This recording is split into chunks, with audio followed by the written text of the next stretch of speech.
Ikkita aniq zarba, ikkita gol va oradan 16 yil o'tib do'stlar, Ispaniya mundialining finaliga yo'l olyapti. Fransiyaga umuman o'ynashga berishmadi va mana shunday do'stlar, to'g'risi do'stlar, bu mundialda mana shu bosqichgacha Fransiyaga biz ancha yuqori baho berib yuborgan ekanmiz. Mana bu inson o'zining so'nggi o'yinini o'tkazdi Fransiyaning bosh murabbiyi sifatida va do'stlar, o'ylaganmidingiz, kutganmidingiz? Ya'ni Ispaniya mana shunchalik oson, ya'ni qiynalib ham o'tirmadi, to'g'risi qiynalmadi.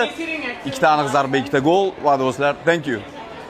Mana shuncha muxlislar bilan birgalikda u tarafda ham Ispaniya finalga yo'l oldi do'stlar. Ispaniya finalga yo'l oldi va endi ertaga biz ikkinchi finalchining nomini bilib olamiz. To'g'risi men o'zim Ispaniya bu qadar oson, bu qadar yengil xotirjamlikni ko'rdingizmi do'stlar? Va eng muhimi Pedrisiz o'ynadi. 80 daqiqa Pedrisiz o'ynadi. Pedri 80-daqiqada maydonga chiqdi. Ispaniya himoyasi do'stlar, Mbappe, Due, Dembele, Barcola va boshqa futbolchilarni shunchaki bloklab tashladi. Bu dahshat, bunaqa o'yin bo'lmagan hali.